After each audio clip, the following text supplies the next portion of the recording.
This is Max Shares of Pro Boxing Fans, and I'm like joined as always by Wade. I wish I could say it's a nice, warm, sunny Manchester, but it's not. I mean, you must be feeling it coming from Orange County. Listen, I got my hoodie on. I was prepared. Y'all are the ones that came out here in the short sleeves. I'm all good, man. I knew. I was on freaking Google. I was like, what's the weather in Manchester? Sure enough, 48 degrees Fahrenheit, of course, and all this other stuff. So I came prepared.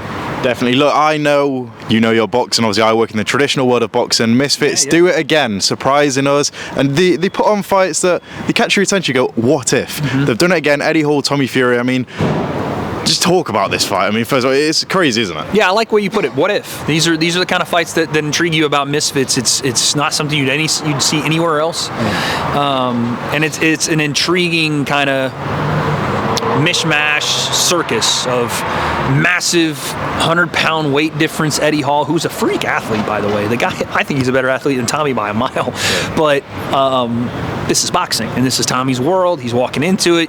You got 12 minutes to make us a believer, and if you're Tommy, you got 12 minutes to remind everybody that you're the boxing guy and that you shouldn't even be in the ring with Eddie Hall. Like, he shouldn't even be thought of in conversations to fight you. That's what I think Tommy's big goal is here, is like, remind people that this is little stuff. You're supposed to be the boxer. You're supposed to be the king of this shit. And we're out here dancing around with Eddie Hall. That can't be the case. You need to go and remind people, like, we do want to see that Eddie or that Darren Till match. We want to see the Jake Paul rematch. We want to see those kind of fights and remind us why, right? So this might be a bit of a silly question, but I want to ask, like, look, you've boxed, and I imagine you've sparred people that are better than you, and maybe even a lot better than you. And obviously, Tommy technically is a lot better than Eddie Hall, we can imagine. How dangerous is this fight? Is it a matter of Tommy should just walk around the ring and it'd be easy, or do you think it will be a lot harder than that? It could. I mean, there can be obviously potential downfalls and pitfalls for Tommy if you do get overconfident. If you, I don't know, if you think that this is going to be easy and you kind of maybe try to feel your way into the fight versus being switched. If Tommy's not switched on from the time they ring that bell, it's a dangerous fight, and he's underestimated Eddie Hall, because Eddie is going to come out like an actual bull in a china shop and try to wreck the entire thing. I mean, I wouldn't be surprised if he tries to go like Goldberg spear through the ropes and just try to make this chaos, because why not? You're not the boxer. You don't have to prove anything to anyone. Just go out there and have fun and be a beast. So Tommy has to be on his best behavior, number one, in the first and second round, and number two, he needs to turn this from, okay, nice little exhibition, to punishment. Like, punish people that get in the ring with you that don't belong there. I'm fully convinced that if Tommy doesn't go in there and show anything and just boxes around, that it's all for naught. We didn't even need to do this, because what was the point? We knew you could do that for 6 rounds, and it's 2 minutes a round.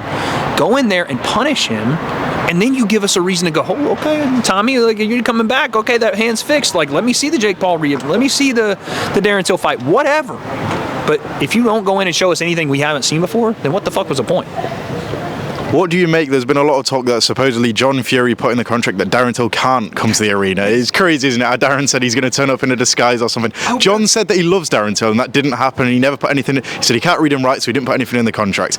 Just the whole situation. What do you make of this? It's so weird because I didn't even know that part. I guess you guys just talked to John. Yeah.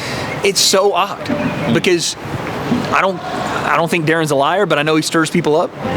I don't think John's a liar. Well, I do think John's a liar, but he also stirs people up. So I don't know who to believe.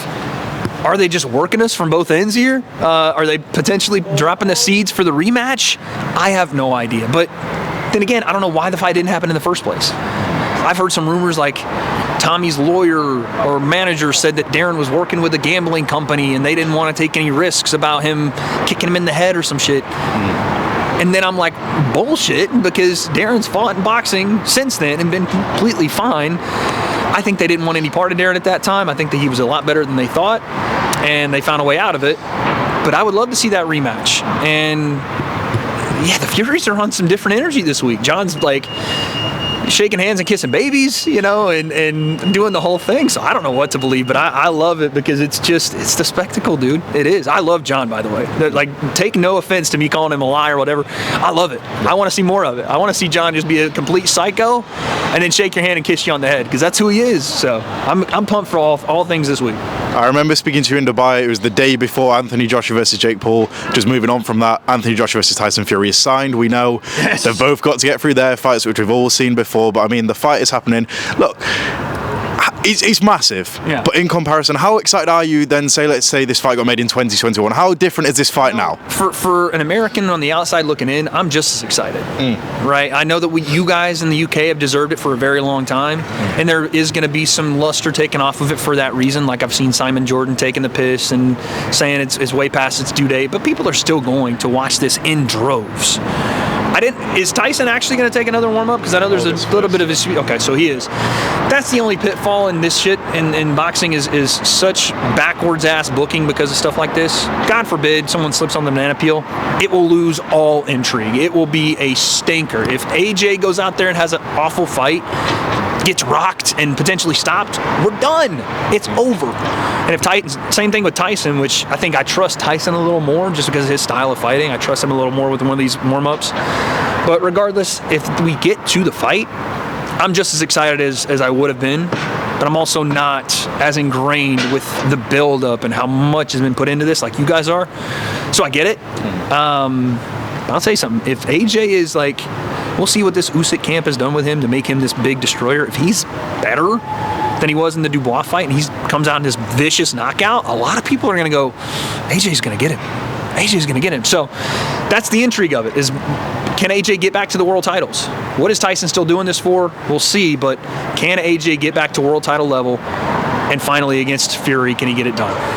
I don't necessarily want to stir the John Fury pot, but it is my job to talk about the comments. I just interviewed him and he spoke about the robberies with Alexander Usyk and how they'll revisit that. I mean, is this, for both Anthony Joshua and Tyson Fury, do you just want to see them two fight and maybe sail off in the sunset, or do you want to see Tyson go for a third fight with Alexander Usyk, fight Moses at a time? Like, do you want to see that, or is this it? Is this all you want to see? I don't want to see a Tyson and Usyk 3 fight. There's no robbery. You can say there was a close fight. And I mean a close one fight. Both fights to me weren't close. But I don't understand this idea that we got to do the third one. You're 0-2. It's not getting better. It wasn't better the second time around. You still got beat. It's like... It's not like you're inching closer to victory here, you know? Yeah. I know that they feel they did better in the second fight, but Usyk still, like, your best night that you had at your current age and you couldn't get it done. So... I don't know. I don't think it's worth doing the third one there. I think if Tyson were to beat Anthony Joshua, why not end it there? I know it's easy for me, the guy that doesn't box, but Tyson's retired 47 times. What's a 48th? Just finally go, you know? Or fight one of these younger guys. You want to get back to the sport? Give me Moses Talma and Tyson Fury if he wins. Then tell me what he thinks about that. I know that's not the easiest night out, but like it's fresh, it's new. Give me Daniel Dubois for the world title. You know what I'm saying? So I don't know. Definitely. Just last thing I want to ask you. You know your MMA. I'm fine admitting that I don't know my MMA. We've seen Dana White in the boxing world now. He's continuing to cause a stir with Eddie Hearn. The constant back and forth. He says he's promoting Anthony Joshua versus Tyson Fury. There's been a lot of things that he says, and I just want to ask you. He keeps on asking the media, he keeps on saying, do I lie? Am I going to come out and chat shit? Does he lie? Is Dana White a liar? Dana White's lied a ton. He's lied about so many things over the years. It's just a narrative fit. Whatever fits Dana White's narrative for the current time frame is what he will purport, right? There was times where Francis Ngannou was the baddest man on the planet to Dana White, and he would have smoked John Jones, and John Jones needs to go to middleweight. People don't remember this, but when Francis came up and knocked out Stipe in that second fight, Dana White was saying that John Jones shouldn't come up to heavyweight, that he should somehow, John's never fought at middleweight, go down to fight at middleweight versus Israel Adesanya. That was the narrative then. And then when Francis wouldn't do business and he left the UFC, became an unrestricted free agent, all of a sudden Francis didn't want the John fight. And all of a sudden John was the baddest man on the planet again, you know? It's a narrative thing. Dana absolutely does lie, but I will say I don't think he's lying about this Anthony Joshua and Tyson Fury fight. I think he's going to promote it. I think because it's the most sensible thing he is under the TKO Zuffa partnership with Sella, with the Ring Magazine. What's going to happen is, in my opinion, Ring Magazine's going to put on the show. Turk Alashik's going to be the financier, and Dana White is going to be stuck right there in the middle of them, and he's going to be the ipso facto promoter. He's going to wear his Zuffa shirt, and he's going to say Zuffa promoted it. And that's what it's going to be. You're not going to see Eddie Hearn on the top bill. You're not going to see Frank Warren on the top bill. They'll sit there at their tables probably and speak when spoken to, and that'll be it. And I'm not even trying to be that guy, but it's just like Turkey's the one with the money. What he says goes. Trust me, I worked with the Ring Magazine. I know how it is. Yeah. So I bet he will be the one that's billed as the promoter. Definitely, Wade. I hope that happens just for the drama, but I do really appreciate it.